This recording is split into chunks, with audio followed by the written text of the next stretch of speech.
Last night, the U.S.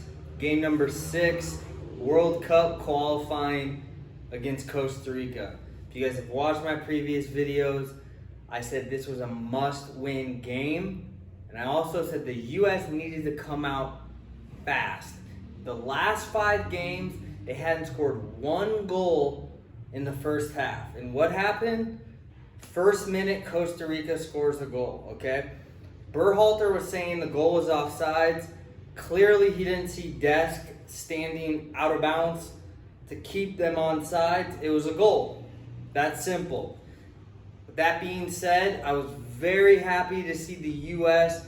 finally start to get it going in the first half after going down. Dest had an amazing goal. That's the type of goal you want to see from a Barcelona player, okay? He's on the right side, cut in, hit it with his left. He can hit it with both feet, apparently.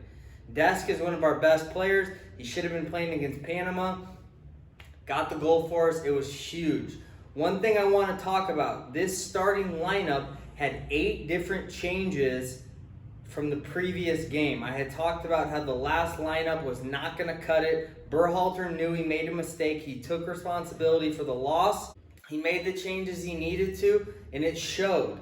One thing I'll talk about, I don't know what Greg Berhalter's obsession with Paul Arriola is.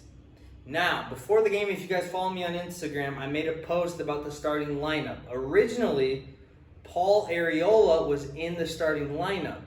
Minutes before the game, he got an injury, okay?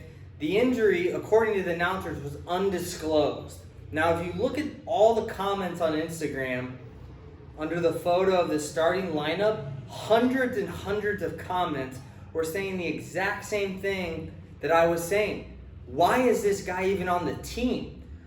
I have nothing against Paul Arriola. I don't know the guy personally. I don't know anything about him. But when I watch the guy, I can't understand why he keeps getting called up. Not just on the starting lineup. I don't even understand how this guy's on the team. Now, I have my USSF License C, which is the 3rd highest license in the U.S. Soccer Federation. I'm currently applying to get my B. Now, if I was the head coach of the U.S. men's national team, I'm sorry, Paul Arriola is not even getting called up to be on the lineup. He's not even getting called up, let alone the starting 11. There's many guys out there, in my opinion, that are better than him. Okay, he's got an engine, but that's a standard these days. Everybody that plays professional soccer has an engine. I just don't see what this guy adds to the roster. Okay, I just don't see it at all. And at first I thought, am I the only one that thinks this? And then yesterday when I read all the comments, I said, okay, I'm not crazy. Everybody else agrees with me. The guy adds nothing. I'm sorry. We're trying to qualify for a World Cup, and we can't have guys like that on the roster. I personally don't think he got injured. I think Berhalter read the comments, or somebody from up top said, hey, we got to get Arriola out. He started the last 2 games and has done nothing. Hasn't produced anything. He got a shot to show what he had, and he just didn't take advantage of the opportunity, okay?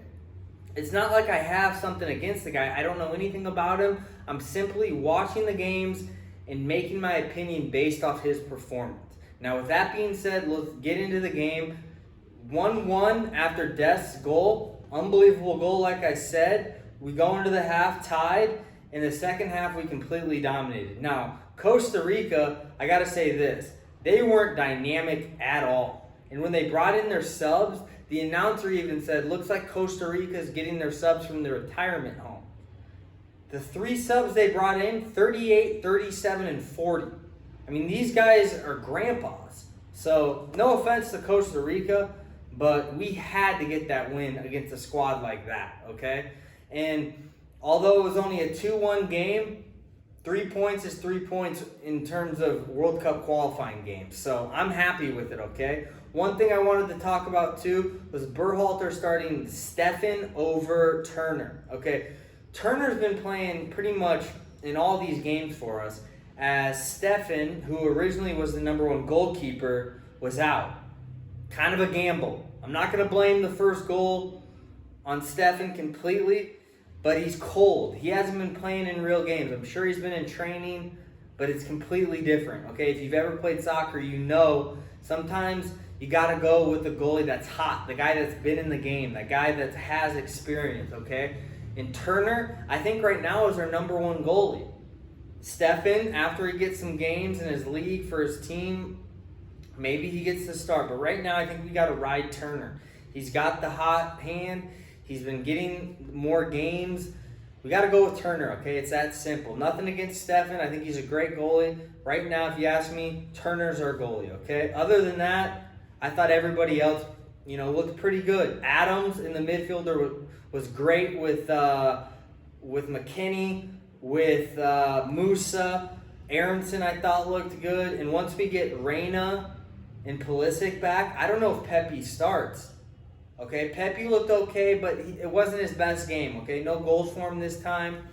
But Pepe will be in this lineup moving forward. I think he'll probably get the start against Mexico, but this team's going to be dangerous once Pulisic's back, Reyna's back, and you have the midfielder of Weston, Musa, and Adams. I think that's our three in the midfield for sure. And then in the back line, we have some depth too. Okay, last night the start was Desk, Robinson, and Richards. I thought all four of the starting defenders looked great last night, okay? First goal was a little sloppy. After that, they tightened it up, and they played pretty well. Like I said, though, Ruiz for Costa Rica up top, I could beat that guy in a race going backwards with a 50-pound weight vest. If you guys watched the game, there was a point where Ruiz was in. He had a full-on breakaway, and the guy just looked like he had bricks tied to his feet, okay?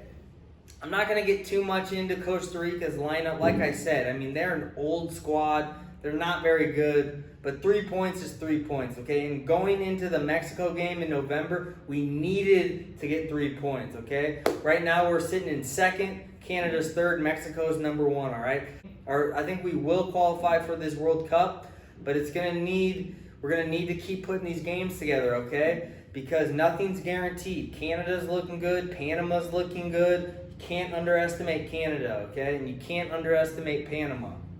We got to win these games. Mexico in Cincinnati is going to be a great game. I'm excited for it. We got a month to prepare. I think Berhalter finally realizes he can't keep making 8 to 9 changes a game. It's just not going to work. You look at the best teams across the world, Germany, France, Italy, England, Brazil. They're not making changes like this every single game. They might make 3 to 2 changes, but they're definitely not making 8 to 9 changes every single game, okay? They're just not. Because they know who their best players are.